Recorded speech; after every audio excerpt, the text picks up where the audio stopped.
artists. Happy December. What we are going to be making this week is we are going to be making a winter landscape.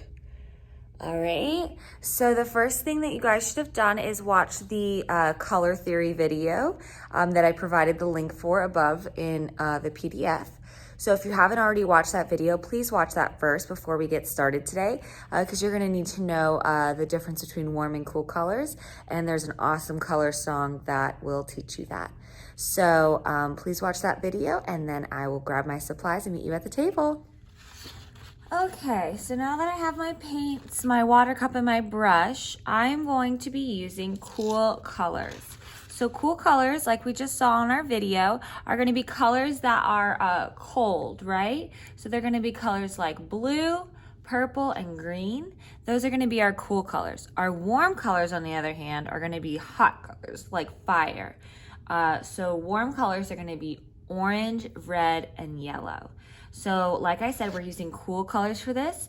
What I decided to use is mainly blues and purples, but if you want to put some green in there as well, you can. We're going to do a method called color blending. So as you guys can see, I painted my background of my snowman. And my background has purples and blues, and the colors are blended together. So how we achieve this is we take our paper and we take our brush. You're gonna pick one color first. I'm gonna start with purple, but you could start with whatever color you want to. And I'm just going to go nice and soft, side to side like this. It is okay. I would put a little bit of paper towel underneath your paper because you're gonna want to fill up all the way to the edges for this project. And if you don't wanna get anything on the table that you'll have to clean up later, just make sure you have something underneath your paper.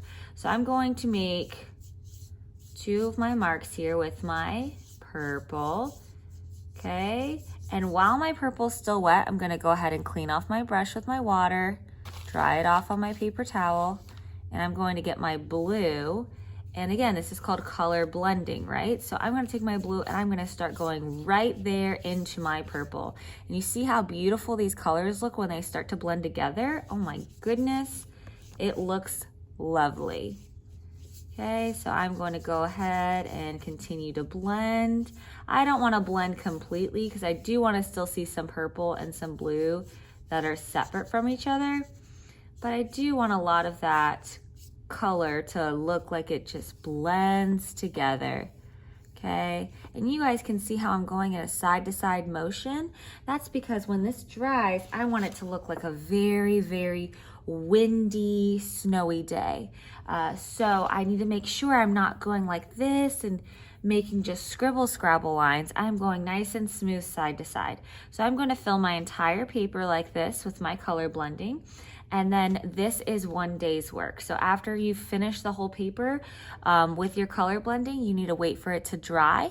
And then after it dries, you're gonna watch the rest of this video for your next art lesson. All right, now that your paint has dried and you have your beautiful color blending of your cool colors, what you're going to use is, I'm using a paper towel or a toilet paper roll.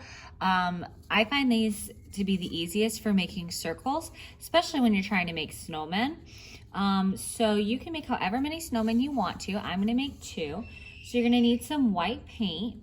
And I have my white paint right here, and I'm going to just go ahead and dip my paper towel roll in my white paint, and I'm gonna make my snowman. So snowmen have a bottom, a middle, and a top. So I'm gonna make 3 circles. I can't really see them, so I'm gonna go over them one more time. Middle and top. I'm gonna make 1 more snowman because I want my snowman to have a friend. Bottom, middle, and top. Okay, so now I have my 2 snowmen here. So I'm done with my paper towel roll. And I can go ahead and take my brush, make sure it's nice and dry, because we don't want to wet the paint that's already dry behind, because if you mix that wet paint with white, it's just going to make a lighter blue or purple. So then we're going to paint our snow men with our lovely white paint. Once you have your first layer of paint on, you're going to let that dry. So I'm going to go ahead and clean off my brush. Now, a trick for our snowman is, you guys can see I have a bunch of detail here in my snowman. I have my little sticks for my hands. I have the dots for my buttons and my face, my little carrot nose. How I did that with paint, because it's hard to get fine detail with paint, is I actually use the back end of my paintbrush as almost like a pencil or a drawing tool. I'm just gonna dip the end of my paintbrush in my black paint, and I can go ahead and I can make 1, 2, 3 buttons. Get a little more. I can do 1, 2, 3 buttons. I can make my face.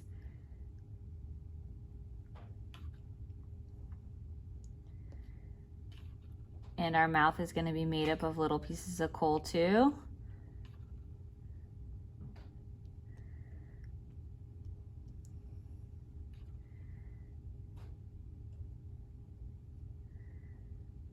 Alrighty, once I have all my black done, I can use my brown to make my arms. And I can use the back of my brush, or I can use just a smaller brush. I have a smaller brush here I'm gonna use that for. And I can make my arms.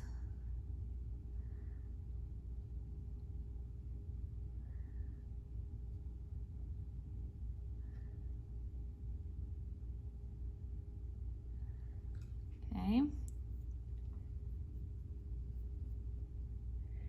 And then I can do my carrot nose. Again, I can use a tiny brush, or I could use the back end of my paintbrush for my carrot nose. I'm gonna use orange for that.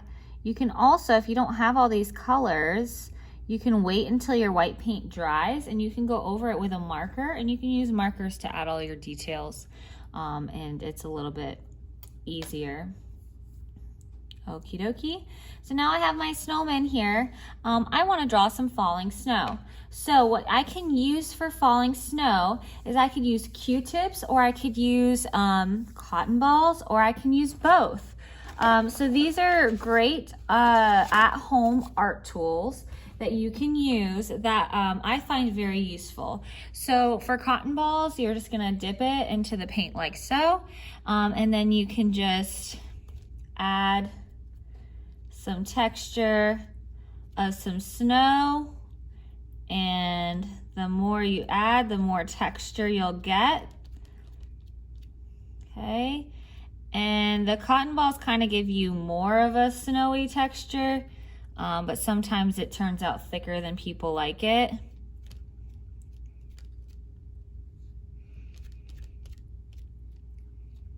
Okay, so you can use cotton balls, or like I said, you could use Q-tips.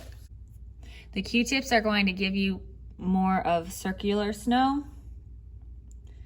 As you can see, it'll look like more like snowballs are kind of falling from the sky.